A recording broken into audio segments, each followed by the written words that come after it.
ये जॉर्डन का वो मिलिट्री बेस है जहां से अमेरिका की सेना ऑपरेट करती है।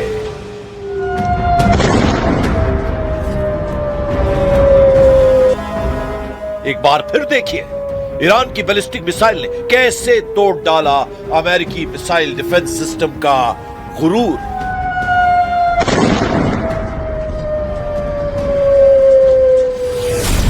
लेकिन ईरान कैसे तोड़ने जा रहा है ट्रंप के ग्राउंड ऑपरेशन वाला चक्रव्यूह। ट्रंप के चक्रव्यूह में कौन फंसेगा और फंसाएगा और काउंटर अटैक में क्या होने जा रहा है। ट्रंप के चक्रव्यूह में क्या ईरान घुटने टेकेगा या फिर ट्रंप की होगी करारी हार। ईरान में तख्ता पलट करने वाला इरादा अब हॉर्मूज की जकड़ खत्म करने का मकसद बन चुका है। 24 घंटे में युद्ध बहुत बदल गया है। ट्रंप और नेतन्याहू के चक्रव्यूह में क्या अब खुद अमेरिका और इजराइल फंसता हुआ नजर आ रहा है। लड़ाकू जहाज, जंगी बेड़े, बंकर बस्टर बम दिखाकर ट्रंप ईरान का नक्शा बदलना चाहते थे। लेकिन एक महीने की जंग के बाद ईरान ने पश्चिम एशिया का मैप बदलने का इरादा कर लिया है। ईरान के इशारे पर दो ऐसे बड़े फैसले हुए हैं जो डोनाल्ड ट्रंप के पैरों तले जमीन खिसका देंगे। ट्रंप की सुपर पावर अब बहुत निर्णायक हालात में जूझती हुई नजर आ सकती है।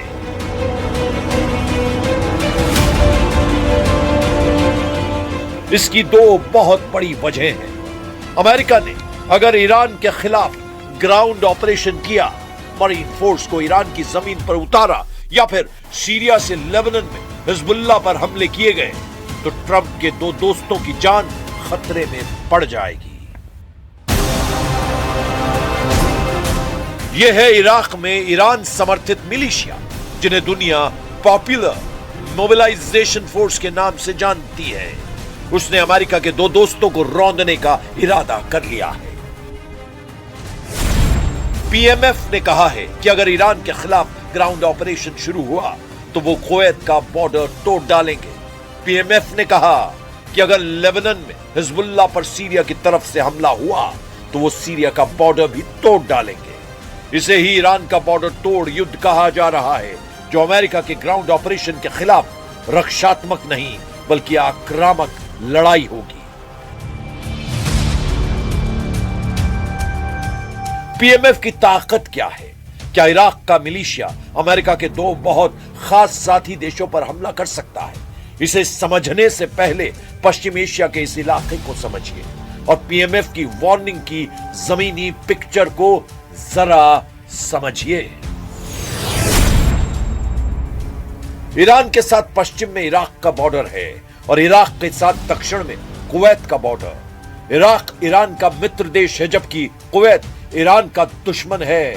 इराक में मौजूद पीएमएफ ने कहा है कि अमेरिका ने ईरान में अपनी सेना उतारी तो वो कुवैत को रौंद डालेंगे, यानी कुवैत के खिलाफ शुरू होगा ईरान का बॉर्डर तोड़ युद्ध। क्या ऐसा मुमकिन है?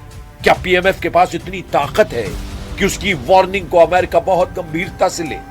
तो सच यह है कि पीएमएफ ने इराक से आईएसआईएस जैसे आतंकी संगठन का खात्मा किया है। इसी फोर्स ने मोसुल में बगदादी के गढ़ को मिटा डाला था। यही वजह है कि पीएमएफ की सिर्फ कुवैत वाली वार्निंग ही नहीं बल्कि सीरिया वाले अलर्ट पर भी ट्रंप को संजीदा होना पड़ेगा। इराक में पीएमएफ यानी पॉपुलर मोबिलाइजेशन फोर्स ने सीरिया को भी अलर्ट कर दिया है। सीरिया में अहमद अल शरा यानी अल जुलानी की हुकूमत है और सीरिया से अगर लेबनान में हिजबुल्लाह पर हमला हुआ तो पीएमएफ के लड़ाके सीरिया बॉर्डर तोड़कर अंदर घुस जाएंगे, यानी कुवैत के साथ साथ सीरिया में भी शुरू हो जाएगा बॉर्डर तोड़ युद्ध। सीरिया का बॉस यानी अहमद अल शरा, जिसे दुनिया अल जुलानी के नाम से भी जानती है, ये शख्स डोनाल्ड ट्रंप का जिगरी दोस्त बन चुका है। ट्रंप अमेरिका में जुलानी को दावत दे चुके हैं और व्हाइट हाउस में जुलानी की तारीफ में कसीदे पढ़ चुके हैं, जबकि सच ये है कि जुलानी आईएसआईएस और अल कायदा का सरगना रह चुका है और अमेरिका ने उसके ऊपर $10 मिलियन का इनाम भी रखा था। लेकिन सीरिया में बशर अल असद सरकार का तख्ता पलट करने के बाद अब जुलानी ही वहां का चीफ है।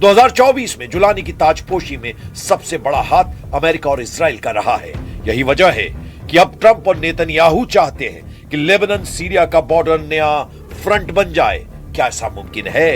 अमेरिका और इजराइल के रहमो करम पर सीरिया पर कब्जा करने वाले जुलानी का दावा है कि वो युद्ध में शामिल नहीं होगा, लेकिन अगर सीरिया पर मुसीबत आई तो ये एक विकल्प चुनना पड़ेगा।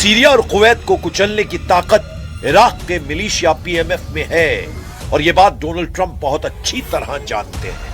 इसे इराक का हिजबुल्लाह कहा जाता है और यह ताकत के मामले में लेबनान के हिजबुल्लाह से बड़ी ताकत साबित होगा। यही अमेरिका के लिए सबसे बड़ा खतरा है। 2014 में बनाई गई पॉपुलर मोबिलाइजेशन फोर्स में 2 लाख से ज्यादा लड़ाके हैं। यह फोर्स इराक की सेना का हिस्सा है और इराक के प्रधानमंत्री को रिपोर्ट करती है। लेकिन दूसरा सच यह है कि इस फोर्स को पूरी तरह ईरान कंट्रोल करता है। हथियार भी ईरान देता है, ट्रेनिंग भी ईरान देता है और लड़ाई का ऑर्डर भी ईरान से ही आता है। पीएमएफ ईरान के सुप्रीम लीडर यानी मुस्तफा खामनेई को अपना लीडर मानते हैं। इसी फोर्स ने इराक से आईएसआईएस का सफाया किया था।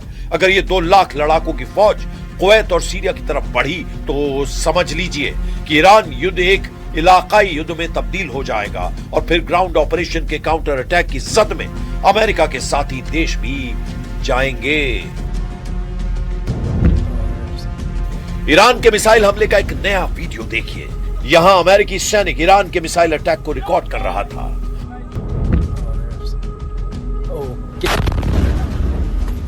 ऐसे ही हमले बता रहे हैं कि पूरे पश्चिम एशिया में अमेरिकी अड्डे सुरक्षित नहीं हैं।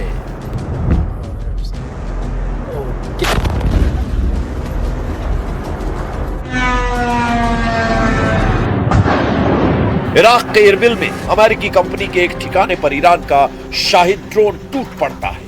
ऐसे हमलों को रोकने में डोनाल्ड ट्रंप नाकाम साबित हो रहे हैं।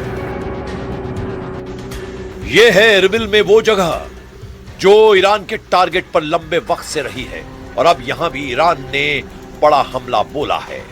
कुल मिलाकर अमेरिका का ग्राउंड ऑपरेशन बहुत बड़ी चुनौती लाने जा रहा है। तो आगे का रास्ता क्या है?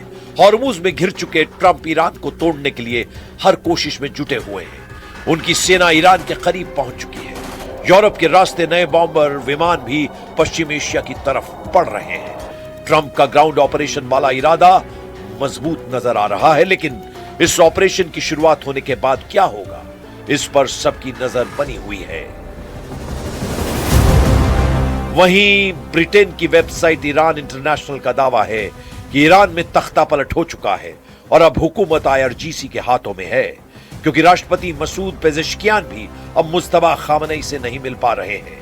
कहने का मतलब आईआरजीसी ने मुस्तफा खामनेई की सरकार पर कब्जा कर लिया है, इसीलिए वो सामने नहीं आ रहे। लेकिन एक रिपोर्ट ये भी है कि ईरान इंटरनेशनल के सिर्फ नाम से ईरान है, जबकि ये ब्रिटेन की वेबसाइट है और ये सऊदी अरब के फंड से चलती है। अगले 24 घंटे इस युद्ध में बहुत अहम होने वाले हैं। डोनाल्ड ट्रंप का कोई भी फैसला इस जंग को या तो खत्म कर देगा या फिर इस लेवल पर भड़का देगा जहां से वापसी की उम्मीद कम होती चली जाएगी। पूरी दुनिया के लिए यह बहुत मुश्किल वक्त है।